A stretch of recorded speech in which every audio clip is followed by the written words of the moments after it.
Au niveau des pages bac, donc on l'a déjà un petit peu dit, donc on a une préparation au bac dans chaque chapitre et une préparation en fin d'ouvrage.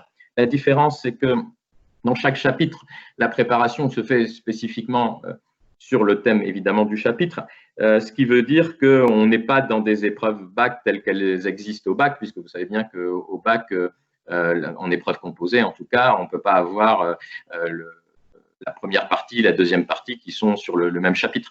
Donc ici, par contre, forcément, pour avoir des évaluations qui sont faites par chapitre, là, on fait des épreuves composées qui sont absolument conformes, bien sûr, aux consignes du bac et en termes de gabarit des documents, etc., mais qui, sur le contenu, sont sur un chapitre particulier, avec une première page qui est une page plutôt de TD, d'abord, avant d'entrer dans les sujets en tant que tels, donc c'est la page suivante, donc qui s'appelle bac compétences. Donc on travaille spécifiquement une compétence nécessaire pour bien réussir une épreuve du bac, mais au-delà aussi des épreuves du bac qui peuvent être importantes en général. Là, analyser un sujet de dissertation, évidemment, c'est lié à la dissertation, mais parfois ça peut être sur un travail sur un document statistique, par exemple, ou sur une compétence statistique de lecture de documents.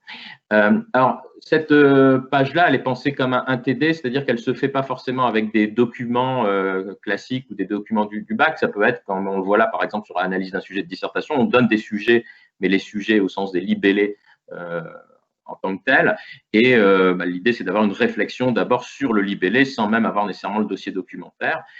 Parfois, le dossier documentaire, il est précisé, on peut aller voir tel ou tel document qui sont sur d'autres pages, mais ce n'est pas nécessairement utile d'avoir toujours un dossier documentaire là pour travailler certaines compétences du bac. Et par contre, ce qu'on a mis systématiquement dans ces pages-là, c'est plutôt des exemples de réponses d'élèves pour que les élèves corrigent. Enfin, d'abord, voient ce qui est positif, parce que souvent les réponses ne sont pas complètement nul. Il y a des éléments qui peuvent être positifs dans les réponses, mais en même temps, ce qui ne va pas ou ce qui n'est pas suffisant. Donc là aussi, ça peut être très formateur. C'est ce qu'on fait souvent d'ailleurs quand on corrige des copies. On peut reprendre des passages de copies d'élèves. Nous, on a voulu faire ça de manière un peu systématique sur des compétences de bac, avec un récapitulatif à la fin de ce qu'il faut retenir, comment on analyse un sujet de dissertation, ce qui est important, par exemple, repérer d'abord les grandes notions qui sont les notions de sciences économiques et sociales et les définir.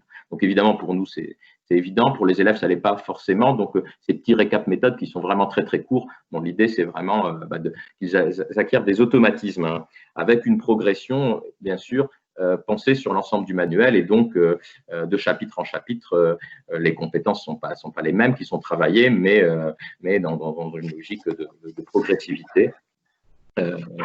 Avec la plupart du temps des TD, donc des compétences plutôt adaptées à la dissertation, et dans d'autres cas plutôt à l'épreuve composée, mais parfois ça peut se recouper, et donc dans ce cas-là, c'est précisé systématiquement. Ensuite, on a ce que je vous disais, c'est-à-dire des sujets guidés de dissertation, donc conformes au bac, mais sur le thème du chapitre, avec simplement, dans un premier temps, on guide, donc que ce soit par alternance selon les chapitres dissertation ou épreuve composée, ce à quoi il faut faire attention, donc, et un rappel de la méthode pour répondre à la dissertation. Donc, vous le voyez là dans la colonne à droite, et avec des petites questions qui sont posées pour, en fait, là aussi, ça peut faire l'objet, alors soit on peut donner le sujet tel quel comme mode d'évaluation, soit on peut le travailler sous une forme un peu plus, là aussi, de TD, même si ce n'est pas forcément dans des heures de TD, mais qui peut être travaillé en classe sous une logique, voilà, d'abord comprendre les documents un à un, construire une grille d'analyse des documents, analyser le sujet, avant vraiment de faire une réponse globale au sujet. D'ailleurs, si je peux me permettre, la méthode, c'est bien une méthode appliquée, c'est-à-dire que ce n'est pas une méthode générale qui se reproduirait de chapitre en chapitre, c'est par rapport au contenu, par rapport au sujet, par rapport aux documents, finalement, quels sont finalement les points problématiques, quels sont les éléments importants, etc. Mais le tout relié, bien évidemment, dans une structure méthodologique générale, mais avec vraiment une application sur les documents qui sont fournis pour finalement exercer aussi l'élève à comprendre et à maîtriser le sens des documents. En effet, absolument. Et donc là, on l'a pour l'épreuve de dissertation. Dans d'autres chapitres, c'est sur l'épreuve composée.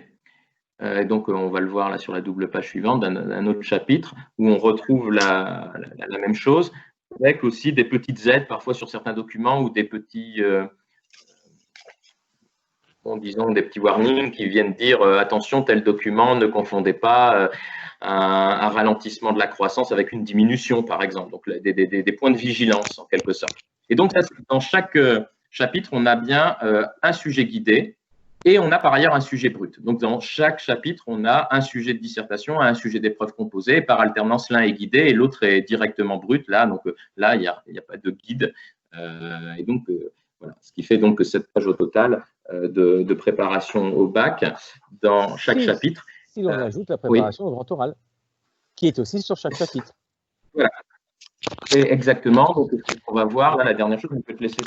D'accord. Donc, en fait, cette préparation au grand oral, comme je le disais précédemment, effectivement, on l'a fait de manière permanente sur chaque chapitre avec alors, évidemment des questions, puisque là l'idée c'est que le candidat au bac puisse proposer des questions en lien avec son projet d'orientation, c'est ça l'objectif. Donc on va systématiquement proposer des questions, des exemples de questions. C'est bien évident que les élèves ne doivent pas les reprendre texto, mais c'est pour donner des exemples. Après, il y a l'accompagnement pédagogique de l'enseignant qui va permettre effectivement à chacun de s'orienter. Donc, on a mis en relation systématiquement dans un premier temps donc, des questions possibles par rapport au chapitre avec des études universitaires ou des études en règle générale post-bac possibles, d'accord? Donc ça c'est et en essayant de mettre en application, c'est-à-dire en essayant de faire réfléchir l'étudiant, l'élève sur son questionnement. Et puis après on fait un choix de questions parmi X. L'élève peut en prendre un autre. Et puis on va à partir de la question que l'on aura choisie, eh bien travailler les autres étapes indispensables pour l'oral, d'accord? Donc, on va à chaque fois donc proposer des conseils et des exercices pour présenter les questions, donc en rapport avec la question qu'on aura choisie. Donc, on utilise assez fréquemment les cartes mentales d'ailleurs de ce point de vue-là. On fait aussi réfléchir l'élève en lui proposant des exercices où il doit choisir quelque chose plutôt qu'un autre pour voir s'il a bien compris, s'il organise bien sa pensée, etc. On le fait préparer aussi le jour J, donc s'entraîner pour le jour J. Ça, c'est la dernière étape de la double page. Et là, finalement, on va proposer aux candidats tout au long de ces doubles pages, donc il y en a 12 sur l'ensemble des chapitres, on va lui proposer de maîtriser ses postures, de maîtriser sa gestuelle, de maîtriser son langage, etc., de savoir répondre, de réfléchir à la manière dont il peut répondre aux questions qui risquent de lui être posées, etc. Donc on est là dans une préparation, on va dire, plus peut-être à la fois intellectuelle, mais aussi corporelle de l'oral, pour que finalement le candidat au bac puisse montrer ses compétences orales, parce que les compétences orales vont être un des éléments d'évaluation pour ce bac.